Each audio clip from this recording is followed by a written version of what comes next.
Multi threaded programming. Multi मतलब एक तो ज़्यादा, थ्रेडेड एक प्रोग्राम ਦੇ ਅੰਦਰ ਇੱਕ ਤੋਂ ਜ਼ਿਆਦਾ ਥ੍ਰੈਡ ਐਗਜ਼ੀਕਿਊਟ ਹੋ ਸਕਦੇ। ਇੱਕ ਮਲਟੀ ਪ੍ਰੋਗਰਾਮਿੰਗ ਹੁੰਦਾ। ਇਹ ਜਿਹੜੀਆਂ ਨੇ ਮਲਟੀਟਾਸਕਿੰਗ ਟਰਮਸ ਨੇ, ਇੱਕ ਤੋਂ ਜ਼ਿਆਦਾ ਕੰਮ ਕਰਨੇ ਨੇ, ਉਹਨੂੰ ਮਲਟੀਟਾਸਕਿੰਗ ਕਹਿੰਦੇ ਨੇ। ਇੱਕ ਤੋਂ ਵੱਧ ਕੰਮ ਕਰਨੇ। ਮਲਟੀਟਾਸਕਿੰਗ ਵੈਸੇ ਦੋ ਤਰ੍ਹਾਂ ਦੀ ਹੈ, ਇੱਕ ਪ੍ਰੋਸੈਸ ਬੇਸਡ ਮਲਟੀਟਾਸਕਿੰਗ ਹੈ, ਇੱਕ ਥ੍ਰੈਡ ਬੇਸਡ ਮਲਟੀਟਾਸਕਿੰਗ। ਜਿਹੜੀ ਪ੍ਰੋਸੈਸ ਬੇਸਡ ਮਲਟੀਟਾਸਕਿੰਗ ਹੈ ਉਹ ਆਪਰੇਟਿੰਗ ਸਿਸਟਮ ਦੇ ਕੰਟਰੋਲ 'ਚ ਹੈ। ਤੁਹਾਡਾ operating system multitasking operating system ਹੋਣਾ ਚਾਹੀਦਾ। ਉਹ ਇੱਕ ਤੋਂ ਜ਼ਿਆਦਾ ਪ੍ਰੋਸੈਸ ਇੱਕ ਟਾਈਮ ਤੇ ਐਗਜ਼ੀਕਿਊਟ ਕਰ ਸਕਦਾ ਹੋ। ਜਿਵੇਂ ਵਿੰਡੋਜ਼ ਹੈ ਮਲਟੀਟਾਸਕਿੰਗ ਹੈ, ਜੋ ਡੋਸ ਹੁੰਦਾ ਸੀ ਉਹ ਮਲਟੀਟਾਸਕਿੰਗ ਨਹੀਂ ਸੀ, ਉਹ ਸਿੰਗਲ ਟਾਸਕਿੰਗ। ਸੋ ਆਪਰੇਟਿੰਗ ਸਿਸਟਮ ਇੱਕ ਤੋਂ ਜ਼ਿਆਦਾ ਅਗਰ ਪ੍ਰੋਸੈਸ ਸਟਾਰਟ ਕਰ ਦਿੰਦਾ, ਐਗਜ਼ੀਕਿਊਟ ਕਰ ਦਿੰਦਾ, ਤਾਂ ਉਹ ਪ੍ਰੋਸੈਸ ਬੇਸਡ ਹੋਊਗੀ। ਪਰ ਜਿਹੜੀ ਥ੍ਰੈਡ ਬੇਸਡ ਮਲਟੀਟਾਸਕਿੰਗ ਹੈ ਉਸ ਦੇ ਵਿੱਚ ਇੱਕੋ ਹੀ ਪ੍ਰੋਗਰਾਮ ਹੋਏਗਾ। ਪ੍ਰੋਗਰਾਮ ਇੱਕੋ ਹੀ ਹੋਏਗਾ ਲੇਕਿਨ ਉਹ ਕੰਮ ਇੱਕ ਤੋਂ ਜ਼ਿਆਦਾ ਕਰੇਗਾ। ਉਸ ਨੂੰ ਕਹਿੰਦੇ ਆ ਥ੍ਰੈਡ ਬੇਸਡ ਮਲਟੀਟਾਸਕਿੰਗ। ਇਹ ਪ੍ਰੋਗਰਾਮ ਤੇ ਡਿਪੈਂਡ ਕਰਦਾ ਹੈ, ਪ੍ਰੋਗਰਾਮਰ ਤੇ ਡਿਪੈਂਡ ਕਰਦਾ ਜਿਸ ਨੇ ਉਹ ਪ੍ਰੋਗਰਾਮ ਬਣਾਇਆ, ਉਹਦੇ ਵਿੱਚ ਉਹ ਮਲਟੀਟਾਸਕਿੰਗ ਦੀ ਕੈਪੇਬਿਲਿਟੀ ਪਾਏਗਾ ਤਾਂ ਉਹ ਮਲਟੀਟਾਸਕਿੰਗ ਹੋਏਗੀ। ਇਹਦੇ 'ਚ ਆਪਰੇਟਿੰਗ ਸਿਸਟਮ ਦਾ ਰੋਲ ਤਾਂ ਚਲੋ ਉਹਨੇ ਅਦਾ ਕਰਨਾ ਹੀ ਹੈ, ਕਿਉਂਕਿ ਆਪਰੇਟਿੰਗ ਸਿਸਟਮ ਦੇ ਅੰਡਰ ਕੰਟਰੋਲ ਹੀ ਸਾਰਾ ਕੁਝ ਰਨ ਹੁੰਦਾ ਹੈ, ਸਾਰੀਆਂ ਚੀਜ਼ਾਂ। ਪਰ ਇਹ ਕੈਪੇਬਿਲਿਟੀ ਪ੍ਰੋਗਰਾਮ ਦੀ ਹੈ, ਨਾ ਕਿ ਆਪਰੇਟਿੰਗ ਸਿਸਟਮ ਦੀ। ਜਿਹੜੀ ਪ੍ਰੋਸੈਸ ਬੇਸਡ ਮਲਟੀਟਾਸਕਿੰਗ ਹੈ ਉਹ ਕੈਪੇਬਿਲਿਟੀ ਆਪਰੇਟਿੰਗ ਸਿਸਟਮ। थोड़ी इंट्रोडक्शन सी मल्टीटास्किंग के बारे। A multi-threaded program contains two or more parts that can run concurrently। ਇੱਕੋ ਟਾਈਮ ਤੇ ਇੱਕੋ ਸਮੇਂ ਇੱਕ ਤੋਂ ਜ਼ਿਆਦਾ ਪਾਰਟ ਪ੍ਰੋਗਰਾਮ ਦੇ ਐਗਜ਼ੀਕਿਊਟ ਹੁੰਦੇ ਨੇ। ਨਾਰਮਲ ਕੇਸਿਸ 'ਚ ਜਿਹੜੇ ਅਸੀਂ ਪ੍ਰੋਗਰਾਮ ਬਣਾਉਂਦੇ ਆ ਆਪਾਂ ਦੇਖਦੇ ਹਾਂ ਕਿ ਉਹ ਸਟੈਪ ਬਾਏ ਸਟੈਪ ਚੱਲਦੇ ਨੇ। ਫਸਟ ਸਟੈਪ ਐਗਜ਼ੀਕਿਊਟ ਹੁੰਦਾ, ਫਿਰ ਸੈਕੰਡ, ਫਿਰ ਥਰਡ। ਜੇ ਮੰਨ ਲਓ 10 ਸਟੇਟਮੈਂਟਸ ਦਿੱਤੀਆਂ ਨੇ, 10 ਦੀਆਂ 10 ਸਟੇਟਮੈਂਟਸ ਇੱਕ ਇੱਕ ਕਰਕੇ ਐਗਜ਼ੀਕਿਊਟ ਹੋਣਗੀਆਂ। ਇਹ ਨਹੀਂ ਹੋ ਸਕਦਾ ਕਿ 8ਵੀਂ ਤੇ 9ਵੀਂ ਸਟੇਟਮੈਂਟ ਇਕੱਠੀ ਹੀ ਚੱਲ ਪਵੇ। 8ਵੀਂ ਖਤਮ ਹੋਏਗੀ ਫਿਰ 9ਵੀਂ ਚੱਲੇਗੀ।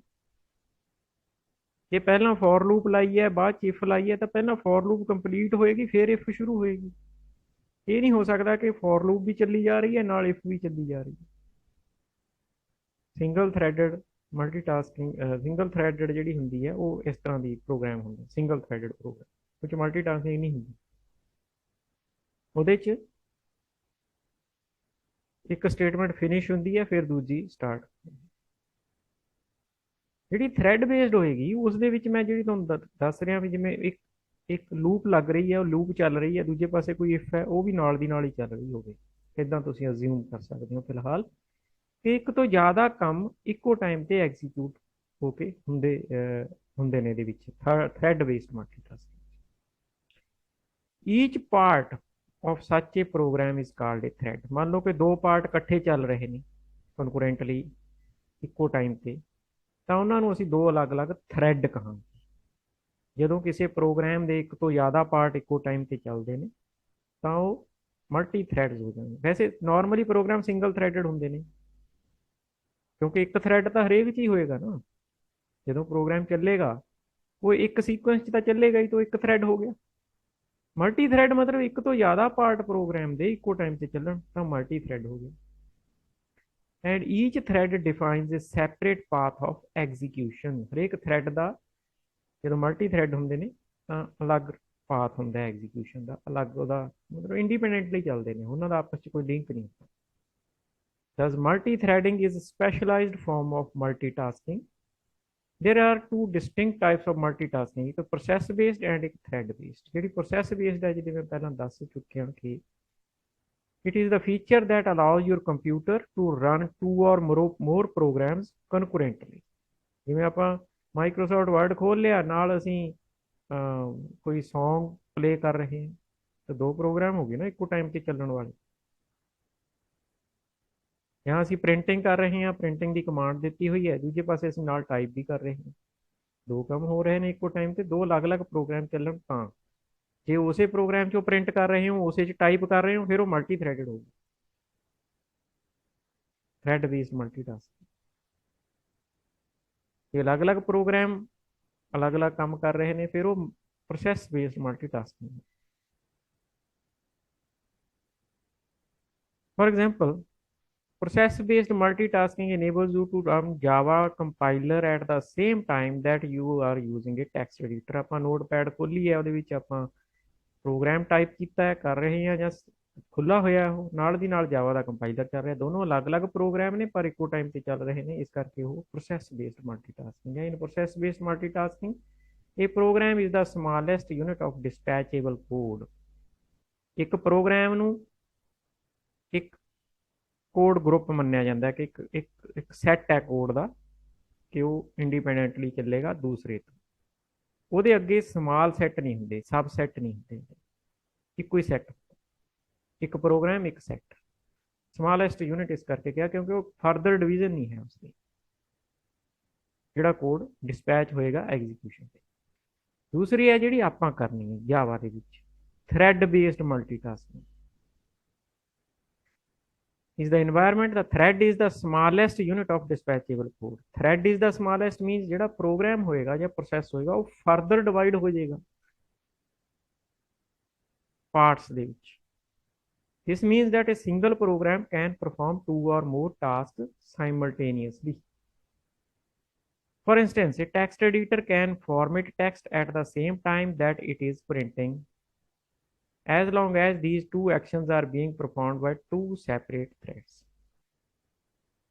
ਪ੍ਰਿੰਟਿੰਗ ਦੀ ਕਮਾਂਡ ਦੇ ਕੇ ਨਾਲ ਦੀ ਨਾਲ ਅਸੀਂ ਫਾਰਮੈਟ ਕਰ ਰਹੇ ਹਾਂ ਜਾਂ ਟਾਈਪ ਕਰ ਰਹੇ ਹਾਂ, ਅਗਰ ਉਹ ਸੇਮ ਪ੍ਰੋਗਰਾਮ ਹੈ, ਇੱਕ ਤੋਂ ਜ਼ਿਆਦਾ ਕੰਮ ਕਰ ਰਿਹਾ ਤਾਂ ਮਲਟੀ ਥ੍ਰੈਡਿੰਗ ਹੋਊਗੀ। Multi threading enables you to write very efficient programs that make maximum use of CPU। CPU ਨੂੰ ਆਈਡਲ ਨਹੀਂ ਛੱਡਦੇ, CPU ਵਿਹਲਾ ਨਹੀਂ ਰਹਿਣ ਦਿੰਦੇ ਅਸੀਂ। ਉਹ ਇੱਕ ਕੰਮ ਕਰ ਰਿਹਾ, ਦੂਜੇ 'ਚ ਨਾਲ ਹੀ ਉਹਦੇ ਦੂਸਰਾ ਚੱਲ ਰਿਹਾ ਹੈ, ਥੋੜਾ ਬਹੁਤ ਟਾਈਮ ਉਹਨੂੰ ਮਿਲੇਗਾ, ਥੋੜਾ ਉਹਨੂੰ ਮਿਲੇਗਾ, ਦੋ ਪ੍ਰੋਗਰਾਮ, ਤਿੰਨ ਪ੍ਰੋਗਰਾਮ ਨਹੀਂ ਕਹਿ ਸਕਦਾ, ਥ੍ਰੈਡਸ ਇੱਕੋ ਟਾਈਮ ਤੇ ਚੱਲਦੇ ਰਹਿਣਗੇ। ਪ੍ਰੋਗਰਾਮ ਚੱਲਦੇ ਨੇ ਤਾਂ ਉਹ ਆਪਰੇਟਿੰਗ ਸਿਸਟਮ ਦੇ ਕੰਟਰੋਲ 'ਚ ਹੈ, ਉਹ ਵੀ ਚੱਲਦੇ ਨੇ, ਪਰ ਜਦੋਂ ਆਪਾਂ ਜਾਵਾ ਦੀ ਗੱਲ ਕਰ ਰਹੇ ਹਾਂ ਤਾਂ ਅਸੀਂ ਥ੍ਰੈਡ ਬੇਸਡ ਮਲਟੀਟਾਸਕ, ਇੱਕ ਪ੍ਰੋਗਰਾਮ ਇੱਕ ਤੋਂ ਜ਼ਿਆਦਾ ਕੰਮ। Because idle time can be kept to a minimum. Idle ਮਤਲਬ ਉਹਨੂੰ ਵਿਹਲਾ ਰਹਿਣ ਦਾ ਟਾਈਮ ਹੀ ਨਹੀਂ ਦਿੰਦੇ ਅਸੀਂ CPU। This is especially important for interactive network environment in which Java operates। Interactive means ਹੁੰਦਾ ਕਿ ਤੁਸੀਂ ਰੈਗੂਲਰਲੀ ਕਿਸੇ ਚੀਜ਼ ਨਾਲ ਇੰਟਰੈਕਟ ਕਰ ਰਹੇ ਹੋ। ਜਿਵੇਂ ਮੰਨ ਲਓ ਤੁਸੀਂ ਕੋਈ ਫਾਰਮ ਭਰ ਰਹੇ ਹੋ, ਆਨਲਾਈਨ ਫਾਰਮ ਖੁੱਲਿਆ ਹੋਇਆ, ਤੁਸੀਂ ਫਾਰਮ ਭਰ ਰਹੇ ਹੋ ਤੇ ਤੁਹਾਨੂੰ ਨਾਲ ਦੀ ਨਾਲ ਰਿਸਪੌਂਸ ਆ ਰਹੇ ਨੇ ਵੀ ਤੁਸੀਂ ਇਹ ਗਲਤ ਭਰ ਦਿੱਤਾ ਹੈ ਜਾਂ ਤੁਸੀਂ ਸਹੀ ਭਰ ਦਿੱਤਾ ਹੈ, ਉਹ ਇੰਟਰੈਕਟਿਵ ਹੋ ਗਿਆ, ਤੁਹਾਡੇ ਨਾਲ ਇੰਟਰੈਕਟ ਕਰ ਰਿਹਾ। ਉਸ ਤਰ੍ਹਾਂ ਦੇ ਕੇਸ ਦੇ ਵਿੱਚ ਅਸੀਂ CPU ਨੂੰ ਆਈਡਲ ਨਹੀਂ ਛੱਡ ਸਕਦੇ। ਇੱਕ ਪਾਸੇ ਟਾਈਪ ਕਰ ਰਹੇ ਹਾਂ, ਅਸੀਂ ਫਾਰਮ ਭਰ ਰਹੇ ਹਾਂ, ਨਾਲ ਦੀ ਨਾਲ ਦੂਜਾ ਥ੍ਰੈਡ ਉਹਨੂੰ ਚੈੱਕ ਕਰ ਰਿਹਾ ਵੀ ਇਹ ਠੀਕ ਭਰਿਆ ਜਾ ਰਿਹਾ ਜਾਂ ਗਲਤ ਭਰਿਆ ਜਾਂ ਤੇ ਪ੍ਰੋਪਰਲੀ ਮੈਸੇਜ ਆ ਰਹੇ ਨੇ। ਸੋ ਨੈਟਵਰਕਡ ਇਨਵਾਇਰਮੈਂਟ ਹੈ ਜਿਹਦੇ 'ਚ ਇੰਟਰੈਕਸ਼ਨ ਵੀ ਹੈ, ਉੱਥੇ ਮਲਟੀ ਥ੍ਰੈਡਿੰਗ ਦੀ ਯੂਜ਼ ਹੁੰਦੀ ਹੈ। ਇਨ ਟ੍ਰੈਡੀਸ਼ਨਲ ਸਿੰਗਲ ਥ੍ਰੈਡਡ ਇਨਵਾਇਰਮੈਂਟ, ਜਿਵੇਂ ਆਪਾਂ ਪਹਿਲਾਂ ਸਿੰਗਲ ਥ੍ਰੈਡ ਹੀ ਬਣਾਏ ਨੇ ਹੁਣ ਤੱਕ ਆਪਾਂ, your program has to wait for each of these tasks to finish before it can proceed to the next one। मैं दसिया भी पहला एक लूप च लगी है तो लूप फिनिश होएगी, खत्म होएगी, उस तो बाद इफ दा तो इफ बाद चली। ਈਵਨ ਦੋ ਦਾ CPU is sitting Idol most of the time. ਕਈ ਵਾਰ CPU ਖਾਲੀ ਬੈਠਾ ਹੁੰਦਾ ਪਰ ਉਹ ਕੰਮ ਨਹੀਂ ਕੋਈ ਕਰ ਸਕਦਾ ਕਿਉਂਕਿ ਇੱਕ ਕੰਮ ਖਤਮ ਹੋਏਗਾ ਫਿਰ ਦੂਜਾ ਸ਼ੁਰੂ ਹੋਏਗਾ। Multi threading lets you to gain access to this idle time and put it in good use. ਮੰਨ ਲਓ ਕਿ ਤੁਸੀਂ ਉਹ ਇਨਪੁੱਟ ਮੰਗ ਰਿਹਾ ਤਾਂ ਇਨਪੁੱਟ ਤੁਸੀਂ ਦੇ ਨਹੀਂ ਰਹੇ, ਬੈਠੇ ਸੋਚ ਰਹੇ ਹੋ ਵੀ ਕੀ ਭਰਾਂ, ਤਾਂ ਇਹਦਾ ਮਤਲਬ CPU ਖੜਾ ਹੈ, ਆਈਡਲ ਹੈ ਉਸ ਵੇਲੇ। ਉਸ ਟਾਈਮ ਦੇ ਉੱਤੇ CPU ਨੂੰ ਕਿਸੇ ਹੋਰ ਕੰਮ ਤੇ ਲਾਇਆ ਜਾ ਸਕਦਾ ਹੈ। ਮੇਨ ਥ੍ਰੈਡ ਆਪਾਂ ਗੱਲ ਕੀਤੀ ਹੈ ਕਿ ਜੇ ਕੋਈ ਵੀ ਥ੍ਰੈਡ ਨਾ ਬਣਾਈਏ ਤਾਂ ਵੀ ਇੱਕ ਥ੍ਰੈਡ ਹੁੰਦਾ ਹੈ ਪ੍ਰੋਗਰਾਮ ਦੇ ਵਿੱਚ, ਸਿੰਗਲ ਥ੍ਰੈਡਡ, ਜਿਹਨੂੰ ਅਸੀਂ ਮੇਨ ਥ੍ਰੈਡ ਕਹਿੰਦੇ ਹਾਂ। When Java program starts up, one thread begins running immediately। This is usually called the main thread of your program। ਜਿਹਦੇ ਚ ਮੇਨ ਬਣਿਆ ਹੁੰਦਾ ਉਹ ਮੇਨ ਦਾ ਜਿਹੜਾ ਥ੍ਰੈਡ ਹੈ ਉਹ ਵੀ ਮੇਨ ਹੀ, because it is one that is executed when your program begins. The main thread is important for two reasons. Main thread ਸਾਰਿਆਂ ਦਾ ਤੇ ਟੌਪ ਤੇ ਹੈ, ਸਾਰਿਆਂ ਦਾ ਪੇਰੈਂਟ ਕਹਿ ਸਕਦੇ ਹਾਂ, ਬਾਕੀਆਂ ਨੂੰ ਚਾਈਲਡ ਥ੍ਰੈਡ ਕਹਾਂਗੇ। ਜਿਹੜੇ ਹੋਰ ਥ੍ਰੈਡ ਬਣਨਗੇ ਉਹ ਸਾਰੇ ਮੇਨ ਦੇ ਤੋਂ ਬਾਅਦ ਬਣਨਗੇ, ਸਭ ਤੋਂ ਪਹਿਲਾਂ ਤਾਂ ਮੇਨ ਹੀ ਚੱਲੇਗਾ। Main is the main thread. So main thread is the thread from which other child threads will be controlled. दूसरी गल, it must be the last thread to finish execution. ਜਦੋਂ ਥ੍ਰੈਡ ਬੰਦ ਕਰਨੇ ਨੇ, ਮੰਨ ਲਓ ਫਿਨਿਸ਼ ਕਰਨੇ ਨੇ, ਉਹਨਾਂ ਨੇ ਆਪਣਾ ਕੰਮ ਫਿਨਿਸ਼ ਕਰਨਾ, ਤਾਂ ਅਸੀਂ ਇਹ ਸ਼ੋਰ ਕਰਨਾ ਹੁੰਦਾ ਪ੍ਰੋਗਰਾਮਰ ਨੇ ਕਿ ਮੇਨ ਥ੍ਰੈਡ ਸਭ ਤੋਂ ਬਾਅਦ ਫਿਨਿਸ਼ ਹੋਵੇ, ਉਹਦੇ ਸਾਰੇ ਚਾਈਲਡ ਪਹਿਲਾਂ ਫਿਨਿਸ਼ ਹੋ ਚੁੱਕੇ ਹੋਣ, ਆਪਣਾ ਕੰਮ ਖਤਮ ਕਰ ਚੁੱਕੇ ਹੋਣ, ਐਂਡ ਕਰ ਚੁੱਕੇ ਹੋਣ, ਫਿਰ ਮੇਨ ਥ੍ਰੈਡ ਫਿਨਿਸ਼ ਹੋਵੇ। ਐਸਾ ਨਹੀਂ ਹੋਣਾ ਚਾਹੀਦਾ ਕਿ ਚਾਈਲਡ ਅਜੇ ਚੱਲ ਰਿਹਾ ਤੇ ਮੇਨ ਜਿਹੜਾ ਉਹ ਕੰਪਲੀਟ ਕਰ ਗਿਆ। ਇਦਾਂ ਨਹੀਂ ਕਰਨਾ, ਉਹ ਸਾਨੂੰ ਕਰਨਾ ਪਏਗਾ, ਅਦਰਵਾਈਜ਼ ਇਦਾਂ ਹੋ ਜਾਂਦਾ ਹੁੰਦਾ। When the main thread stops, your program terminates. Although the main thread is created automatically when your program is started. ਜਦੋਂ ਆਪਾਂ ਹਰੇਕ ਹੁਣ ਤੱਕ ਅਸੀਂ ਜਿੰਨੇ ਵੀ ਪ੍ਰੋਗਰਾਮ ਬਣਾਏ ਨੇ ਉਹ ਮੇਨ ਥ੍ਰੈਡ ਹੀ ਸੀ ਸਮਝੋ, ਕਿਉਂਕਿ ਅਸੀਂ ਉਹਦੇ 'ਚ ਚਾਈਲਡ ਥ੍ਰੈਡ ਕੋਈ ਬਣਾਇਆ ਨਹੀਂ, ਤਾਂ ਮੇਨ ਤਾਂ ਹੈ ਹੀ ਸੀ। ਸੋ ਮੇਨ ਥ੍ਰੈਡ ਹਰੇਕ 'ਚ ਹੀ ਹੁੰਦਾ। ਅਸੀਂ ਚਾਹੇ ਆਪ ਥ੍ਰੈਡ ਨੂੰ ਬਣਾਈਏ ਨਾ ਬਣਾਈਏ, ਉਹ ਆਪੇ ਬਣ ਜਾਂਦਾ ਅੰਦਰ। ਸਿੰਗਲ ਥ੍ਰੈਡਡ ਤਾਂ ਹਰੇਕ ਹੀ ਹੁੰਦਾ ਨਾ programme, but it can be controlled through the thread object by calling the method thread current thread. ਇਸ ਦੇ ਨਾਲ ਅਸੀਂ ਜਿਹੜਾ ਥ੍ਰੈਡ ਮੇਨ ਥ੍ਰੈਡ ਚੱਲ ਰਿਹਾ ਹੋਏਗਾ ਉਸ ਦੇ ਬਾਰੇ ਇਨਫੋਰਮੇਸ਼ਨ ਲੈ ਸਕਦੇ ਹਾਂ। ਇਹ ਮੈਥਡ ਹੈ, ਮੈਥਡ ਦਾ ਨਾਮ ਹੈ ਕਰੰਟ ਥ੍ਰੈਡ। ਇਹ ਇੱਕ ਥ੍ਰੈਡ ਕਲਾਸ ਦਾ ਆਬਜੈਕਟ ਰਿਟਰਨ ਕਰੇਗਾ ਤੇ ਸਟੈਟਿਕ ਮੈਥਡ ਹੈ, ਇਸ ਕਰਕੇ ਇਸ ਦੇ ਲਈ ਆਬਜੈਕਟ ਕ੍ਰੀਏਟ ਕਰਨ ਦੀ ਲੋੜ ਨਹੀਂ। ਤੁਸੀਂ ਥ੍ਰੈਡ ਕਲਾਸ ਤੋਂ ਡਾਇਰੈਕਟ ਕਰੰਟ ਥ੍ਰੈਡ ਮੈਥਡ ਨੂੰ ਕਾਲ ਕਰਕੇ ਇੱਕ ਆਬਜੈਕਟ ਕ੍ਰੀਏਟ ਕਰ ਸਕਦੇ ਹੋ, ਰਿਟਰਨ ਹੋਏਗਾ ਆਬਜੈਕਟ। ਉਸ ਆਬਜੈਕਟ ਤੋਂ ਅਸੀਂ ਇਨਫੋਰਮੇਸ਼ਨ ਲਵਾਂਗੇ ਤਾਂ ਉਹ ਕਰੰਟ ਥ੍ਰੈਡ ਦੀ ਹੋਏਗੀ। ਕਰੰਟ ਮੇਨ ਵੀ ਹੋ ਸਕਦਾ, ਕਰੰਟ ਕੋਈ ਹੋਰ ਵੀ ਹੋ ਸਕਦਾ, ਪਰ ਇਸ ਵੇਲੇ ਅਸੀਂ ਸਿਰਫ ਮੇਨ ਤੇ ਗੱਲ ਕਰ ਰਹੇ ਹਾਂ, ਸੋ ਮੇਨ ਥ੍ਰੈਡ ਹੀ ਰਿਟਰਨ ਹੋਏਗਾ। The method returns the reference to the thread in which it is called. ਕਿਉਂਕਿ ਅਸੀਂ ਕਰੰਟ ਥ੍ਰੈਡ ਮੇਨ ਹੋਏਗਾ ਸਾਡਾ, ਤਾਂ ਮੇਨ ਹੀ ਇਹ ਰਿਟਰਨ ਕਰੇਗਾ। ਇੱਕ ਇੱਥੇ ਮੈਥਡ ਆਏਗਾ ਸਲੀਪ ਮੈਥਡ, ਜਿਹੜਾ ਕਿ ਕਿਸੇ ਥ੍ਰੈਡ ਨੂੰ ਸਲੀਪ ਕਰਨ ਦੇ ਲਈ ਵਰਤਿਆ ਜਾਂਦਾ ਹੈ। We can specify number of milliseconds, ਕਿੰਨੇ ਮਿਲੀ ਸੈਕਿੰਡ ਲਈ ਤੁਸੀਂ ਉਸ ਨੂੰ ਸਲੀਪ ਕਰਨਾ। ਸਲੀਪ ਦਾ ਮਤਲਬ ਹੈ ਉਹ CPU ਨੂੰ ਛੱਡ ਦੇਗਾ। CPU ਉਸ ਟਾਈਮ ਤੇ ਕਿਸੇ ਹੋਰ ਨੂੰ ਟਾਈਮ ਦੇ ਸਕਦਾ ਜਦੋਂ ਉਹ ਸਲੀਪ ਕਰ ਰਿਹਾ ਹੋਏਗਾ। ਤਾਂ ਥ੍ਰੈਡ ਸਲੀਪ ਦਾ ਮਤਲਬ ਹੈ ਥ੍ਰੈਡ ਸੌਂ ਗਿਆ, ਥ੍ਰੈਡ ਕੋਈ ਕੰਮ ਨਹੀਂ ਕਰ ਰਿਹਾ। method caused the thread from which it is called to suspend execution for the specified period of milliseconds. ਇਹਦੀ ਜਨਰਲ ਫਾਰਮ ਆ ਸਲੀਪ ਫੰਕਸ਼ਨ ਦਾ ਨਾਮ ਹੈ ਮੈਥਡ ਦਾ। ਅਸੀਂ ਇਹਦੇ ਵਿੱਚ ਮਿਲੀ ਸੈਕਿੰਡਸ ਦਿੰਦੇ ਹਾਂ, ਕਿੰਨੇ ਮਿਲੀ ਸੈਕਿੰਡ ਲਈ ਰੁਕਣਾ। 1000 ਮਿਲੀ ਸੈਕਿੰਡ ਦਾ 1 ਸੈਕਿੰਡ ਹੁੰਦਾ ਹੈ। 1000 ਮਿਲੀ ਸੈਕਿੰਡ 1 ਸੈਕਿੰਡ ਦੇ ਬਰਾਬਰ ਹੁੰਦਾ। ਸੋ ਜਿੰਨੇ ਵੀ ਸੈਕਿੰਡ ਲਈ ਤੁਸੀਂ ਰੋਕਣਾ ਉਸ ਦੇ ਅਕੋਰਡਿੰਗਲੀ ਐਗਜ਼ੀਕਿਊਸ਼ਨ ਸਸਪੈਂਡ ਕਰ ਦੇਗਾ ਇਹ। ਪਰ ਇਹਦੇ ਵਿੱਚ ਇੱਕ ਗੱਲ ਹੈ ਕਿ ਥਰੋਜ਼ ਇੰਟਰਪਟਡ ਐਕਸੈਪਸ਼ਨ, ਜਦੋਂ ਵੀ ਇਹ ਮੈਥਡ ਯੂਜ਼ ਕਰਾਂਗੇ ਇਹ ਇੰਟਰਪਟਡ ਐਕਸੈਪਸ਼ਨ ਥਰੋ ਕਰੇਗਾ। ਆਪਾਂ ਐਕਸੈਪਸ਼ਨਸ ਬਾਰੇ ਪੜ੍ਹਿਆ, ਕਿਉਂਕਿ ਇਹ ਥਰੋ ਕਰਦਾ ਹੈ ਐਕਸੈਪਸ਼ਨ, ਇਸ ਕਰਕੇ ਇਹ ਕੰਪਾਈਲ ਟਾਈਮ ਐਕਸੈਪਸ਼ਨ ਹੈ। ਆਪਾਂ ਨੂੰ ਇਹ ਜਾਂ ਤਾਂ ਥਰੋਜ਼ ਕਲੌਜ਼ 'ਚ ਦੇਣੀ ਪਏਗੀ ਜਾਂ ਟਰਾਈ ਕੈਚ ਨਾਲ ਇਸ ਨੂੰ ਹੈਂਡਲ ਕਰਨਾ ਪਏਗਾ। ਸੋ ਆਹ ਛੋਟਾ ਜਿਹਾ ਪ੍ਰੋਗਰਾਮ ਹੈ ਇਹਦੇ ਨਾਲ ਰਿਲੇਟਡ। ਕਲਾਸ ਮਾਈ ਥ੍ਰੈਡ ਕਲਾਸ ਦਾ ਨਾਮ ਹੋ ਗਿਆ। ਅਸੀਂ ਇਸ ਦੇ ਅੰਦਰ public static void main method ਬਣਾਇਆ। ਇੱਥੇ ਅਸੀਂ ਮੇਨ ਥ੍ਰੈਡ ਦੇ ਅੰਦਰ ਮੇਨ ਫੰਕਸ਼ਨ ਜਿਹੜਾ ਹੈ, ਮੇਨ ਮੈਥਡ ਹੈ ਜਿਹੜਾ, ਉਹ ਮੇਨ ਥ੍ਰੈਡ ਕ੍ਰੀਏਟ ਕਰ ਦੇਗਾ ਆਟੋਮੈਟਿਕਲੀ। ਤਾਂ ਆਪਾਂ ਉਹ ਥ੍ਰੈਡ ਕੈਚ ਕਰ ਰਹੇ ਹਾਂ, ਉਹ ਐਕਸੈਸ ਕਰ ਰਹੇ ਹਾਂ। Thread dot current thread method ਜਦੋਂ ਅਸੀਂ ਕਾਲ ਕੀਤਾ ਤਾਂ ਇਹਦੇ ਨਾਲ ਇੱਕ ਆਬਜੈਕਟ ਰਿਟਰਨ ਹੋਇਆ ਥ੍ਰੈਡ ਕਲਾਸ ਦਾ ਟੀ ਸਾਡਾ ਇਸ ਵੇਲੇ ਜਿਹੜਾ ਥ੍ਰੈਡ ਚੱਲ ਰਿਹਾ ਹੈ ਉਹ ਥ੍ਰੈਡ ਦਾ ਆਬਜੈਕਟ ਹੈ। ਸੋ ਇਹਦੇ 'ਚੋਂ ਅਸੀਂ ਜਿਹੜੀ ਇਨਫੋਰਮੇਸ਼ਨ ਲਵਾਂਗੇ ਉਹ ਮੇਨ ਥ੍ਰੈਡ ਬਾਰੇ ਮਿਲੇਗੀ। ਆਪਾਂ ਚੈੱਕ ਵੀ ਕਰ ਸਕਦੇ ਹਾਂ। ਅਸੀਂ ਪ੍ਰਿੰਟ ਕਰਨ ਦੀ ਕੋਸ਼ਿਸ਼ ਕੀਤੀ ਹੈ ਕਰੰਟ ਥ੍ਰੈਡ ਨੂੰ ਕੰਪਲੀਟ ਨੂੰ। ਜਦੋਂ ਇਹਨੂੰ ਪ੍ਰਿੰਟ ਕਰੋਗੇ ਉੱਥੇ ਨਾਮ ਲਿਖਿਆ ਆਏਗਾ ਕਿ ਮੇਨ ਥ੍ਰੈਡ ਹੈ, ਇਹਦੀ ਪ੍ਰਾਇਓਰਟੀ ਕਿੰਨੀ ਹੈ, ਇਹਦੇ ਬਾਰੇ ਇਨਫੋਰਮੇਸ਼ਨ ਆ ਜਾਏਗੀ ਕੰਪਲੀਟ। ਅਸੀਂ ਇਸ ਦਾ ਨਾਮ ਬਦਲ ਸਕਦੇ ਹਾਂ। ਅਸੀਂ ਲਿਖਾਂਗੇ t.setName ਮਾਈ ਥ੍ਰੈਡ ਲਿਖਤਾ, ਮੇਨ ਥ੍ਰੈਡ ਦਾ ਨਾਮ ਬਦਲ ਕੇ ਰੱਖਤਾ ਮਾਈ ਥ੍ਰੈਡ। ਹੁਣ ਜਦੋਂ ਤੁਸੀਂ ਦੁਬਾਰਾ ਨੇਮ ਚੇਂਜ ਤੋਂ ਬਾਅਦ ਟੀ ਨੂੰ ਪ੍ਰਿੰਟ ਕਰੋਗੇ ਉਹਦੇ ਵਿੱਚ ਥ੍ਰੈਡ ਦਾ ਨਾਮ ਆਏਗਾ ਮਾਈ ਥ੍ਰੈਡ, ਪਹਿਲਾਂ ਮੇਨ ਥ੍ਰੈਡ ਹੁੰਦਾ ਸੀ। ਸੇਮ ਉਸੇ ਤਰ੍ਹਾਂ ਅਸੀਂ ਸਲੀਪ ਮੈਥਡ ਨਾਲ ਵੀ ਐਕਸਪੈਰੀਮੈਂਟ ਕੀਤਾ। ਇਹਦੇ ਵਿੱਚ ਅਸੀਂ ਫੋਰ ਲੂਪ ਲਾਈ ਹੈ 5 ਤੋਂ ਲੈ ਕੇ 0 ਤੋਂ 1 ਵੱਧ ਤੱਕ, ਮਤਲਬ 0 ਤੋਂ ਗ੍ਰੇਟਰ ਤੱਕ, 5 ਤੋਂ 1 ਤੱਕ ਚੱਲੇਗੀ, 0 ਤੇ ਬੰਦ ਹੋ ਜਾਏਗੀ। ਇੱਕ ਇੱਕ ਮਾਈਨਸ ਕੀਤਾ ਹੈ, ਇੰਨਾ ਕੁ ਤਾਂ ਤੁਹਾਨੂੰ ਆਈਡੀਆ ਹੈ ਹੀ ਕਿ ਲੂਪ 5 ਤੋਂ 0 ਤੱਕ ਜਾ ਰਹੀ ਹੈ, 1 ਤੱਕ ਜਾ ਰਹੀ ਹੈ, 0 ਤੇ ਇਹ ਐਂਡ ਹੋ ਜਾਣੀ। ਇਹਦੇ 'ਚ ਮੈਂ ਉਹੀ ਨੰਬਰ ਪ੍ਰਿੰਟ ਕਰ ਰਿਹਾ n, ਇਹਦਾ ਮਤਲਬ ਹੈ 5 ਪ੍ਰਿੰਟ ਹੋਏਗਾ, ਫਿਰ 4, ਫਿਰ 3, ਫਿਰ 2, ਫਿਰ 1, ਫਿਰ ਇਹ ਬੰਦ ਹੋ ਜਾਏਗੀ।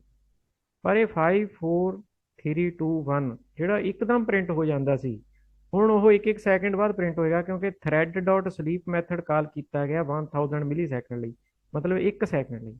ਮਤਲਬ ਇਹ ਜਿਵੇਂ ਮੰਨ ਲਓ 5 ਪ੍ਰਿੰਟ ਕੀਤਾ ਇਸਨੇ n ਦੀ ਵੈਲਿਊ, ਉਸ ਤੋਂ ਬਾਅਦ 1 ਸੈਕਿੰਡ ਲਈ ਰੁਕੇਗਾ, ਫਿਰ ਇਹ ਉੱਪਰ ਦੀ ਜਦੋਂ ਘੁੰਮ ਕੇ ਆ ਕੇ 4 ਪ੍ਰਿੰਟ ਕਰੇਗਾ 1 ਸੈਕਿੰਡ ਬਾਅਦ, ਇੰਨਾ ਕੁ ਟਾਈਮ ਲਏਗਾ। ਫਿਰ ਇਹ 3 ਪ੍ਰਿੰਟ ਕਰੇਗਾ 1 ਸੈਕਿੰਡ ਬਾਅਦ, ਫਿਰ 2, 1 ਸੈਕਿੰਡ ਦਾ ਗੈਪ ਲਏਗਾ ਹਮੇਸ਼ਾ, ਮਤਲਬ ਉਸ ਟਾਈਮ ਦੇ ਲਈ 1 ਸੈਕਿੰਡ ਲਈ ਇਹ ਥ੍ਰੈਡ ਸਲੀਪ ਕਰ ਗਿਆ ਸੀ, ਐਗਜ਼ੀਕਿਊਸ਼ਨ ਸਸਪੈਂਡ ਹੋ ਗਈ ਸੀ। ਤਾਂ ਤੁਸੀਂ ਹੌਲੀ ਹੌਲੀ 5 4 3 2 1 ਇੱਦਾਂ ਤੁਸੀਂ ਪ੍ਰਿੰਟ ਹੁੰਦਾ ਦੇਖੋਗੇ। ਉਹ ਕਾਰਨ ਹੈ ਵੀ ਸਲੀਪ ਉਹਨੂੰ ਰੋਕ ਰਿਹਾ, ਸਲੀਪ ਉਸਦੀ ਐਗਜ਼ੀਕਿਊਸ਼ਨ ਸਸਪੈਂਡ ਕਰ ਰਿਹਾ ਹਰ ਪ੍ਰਿੰਟ ਤੋਂ ਬਾਅਦ।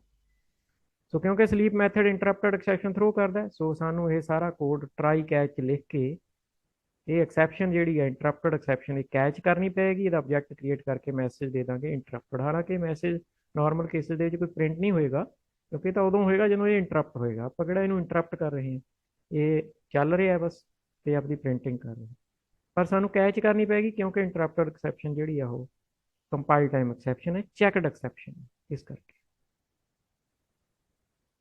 Creating a thread, main thread ਤਾਂ ਆਪਣੇ ਆਪ ਬਣਿਆ ਹੁੰਦਾ ਹੈ, ਅਸੀਂ ਸਿਰਫ ਉਸ ਨੂੰ ਐਕਸੈਸ ਕਰਕੇ ਉਹਦੇ ਬਾਰੇ ਇਨਫੋਰਮੇਸ਼ਨ ਲਈ ਹੈ, ਉਹਦੇ ਨਾਲ ਐਕਸਪੈਰੀਮੈਂਟ ਕੀਤਾ ਹੈ।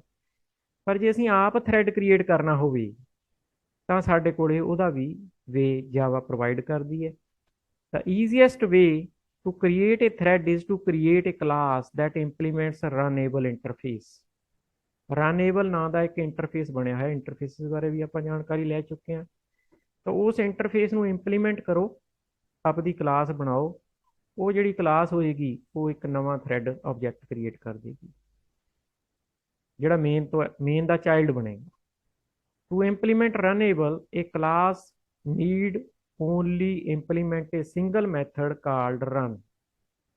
ਜਿਹੜੀ ਕਲਾਸ ਤੁਸੀਂ ਬਣਾਓਗੇ ਉਹਦੇ ਅੰਦਰ ਸਿਰਫ ਇੱਕ ਮੈਥਡ ਤੁਸੀਂ ਬਣਾਉਣਾ ਹੈ, ਰਨ ਮੈਥਡ, ਜਿਸ ਦੇ ਸਿਗਨੇਚਰ ਇਹ ਹੋਣਗੇ ਪਬਲਿਕ ਵੋਇਡ ਰਨ, ਕਿਉਂਕਿ ਇਹ ਉਹ ਇੰਟਰਫੇਸ ਹੈ ਜਿਹੜਾ ਰਨੇਬਲ, ਉਹਦੇ ਅੰਦਰ ਡਿਕਲੇਅਰ ਹੋਇਆ ਮੈਥਡ ਹੈ।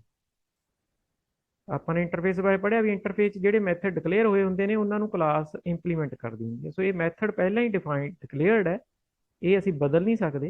ਇਹਦੀ ਬੋਡੀ ਅਸੀਂ ਦੇਵਾਂਗੇ, ਬੋਡੀ 'ਚ ਅਸੀਂ ਕੋਡ ਲਿਖਾਂਗੇ ਜਿਹੜਾ ਅਸੀਂ ਚਾਹੁੰਦੇ ਹਾਂ ਕਰਵਾਉਣਾ, ਉਸ ਥ੍ਰੈਡ ਤੋਂ ਕੀ ਕੰਮ ਕਰਾਉਣਾ। Inside run you will define the code that constitutes a new thread, ਨਵਾਂ ਥ੍ਰੈਡ ਬਣੇਗਾ ਜੋ ਕੰਮ ਕਰੇਗਾ। After you create a class that implements runnable you will instantiate the object of type thread from within that class।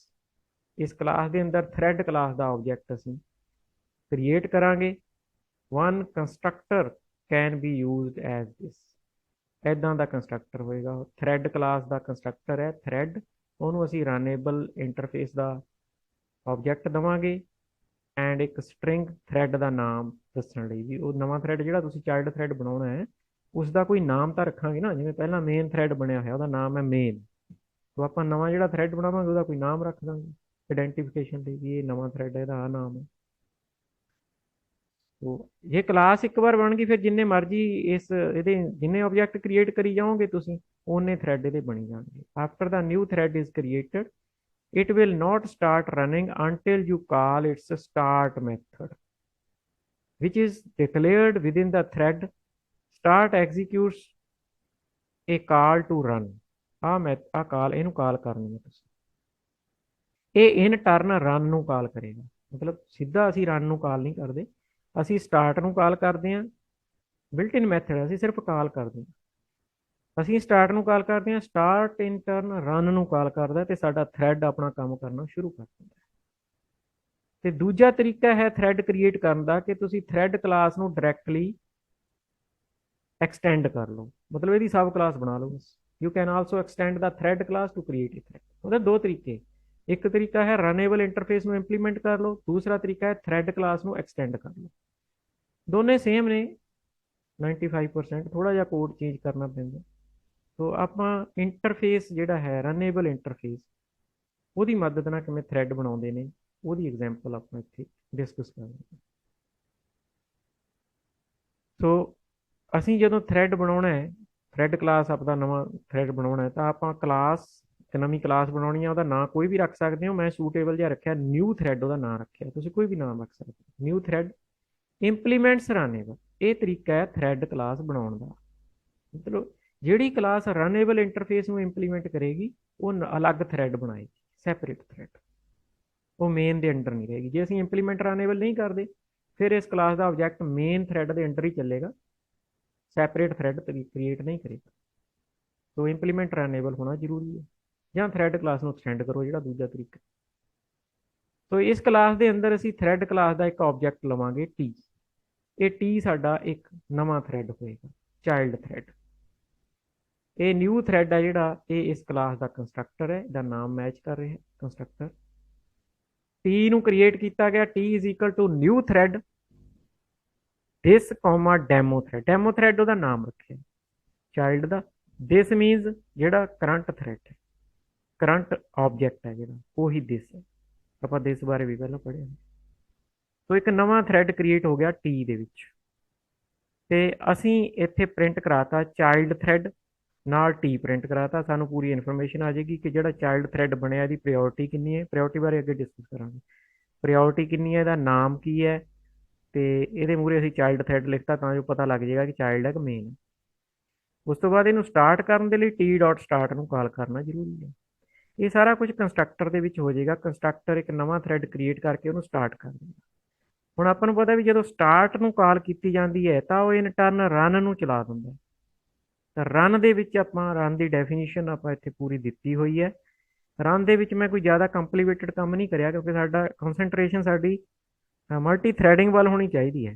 So simply ਉਹੀ loop ਮੈਂ use ਕੀਤੀ ਹੈ। ਇੱਕ 5 ਤੋਂ ਲੈ ਕੇ 1 ਤੱਕ ਪ੍ਰਿੰਟ ਕਰੇਗਾ। ਹਰ ਵਾਰ ਜਦੋਂ ਇਹ ਪ੍ਰਿੰਟ ਕਰੇਗਾ ਤਾਂ ਉੱਥੇ ਲਿਖਿਆ ਆਏਗਾ child thread 5, child thread 4, child thread 3, child thread 2, child thread 1 and close. ਤੇ ਹਰ ਇੱਕ ਪ੍ਰਿੰਟਿੰਗ ਤੋਂ ਬਾਅਦ ਇਹ ਅੱਧਾ 500 ਮਿਲੀ ਸੈਕਿੰਡ, ਮਤਲਬ ਹਾਫ ਸੈਕਿੰਡ ਦੇ ਲਈ ਇਹ ਸਲੀਪ ਕਰੇਗਾ। ਜਿਵੇਂ ਪਹਿਲਾਂ ਮੈਂ 1000 ਮਿਲੀ ਸੈਕਿੰਡ ਲਈ ਰੋਕਿਆ ਸੀ ਮੇਨ ਨੂੰ, ਉਵੇਂ ਇਹਨੂੰ ਹਾਫ ਸੈਕਿੰਡ ਲਈ ਮੈਂ ਰੋਕ ਰਿਹਾ।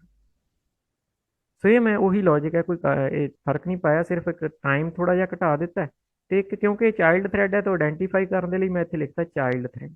ਪ੍ਰਿੰਟਿੰਗ ਉਹੀ ਹੈ 5 4 3 2 1, ਹਾਫ ਸੈਕਿੰਡ ਦੇ ਗੈਪ ਨਾਲ।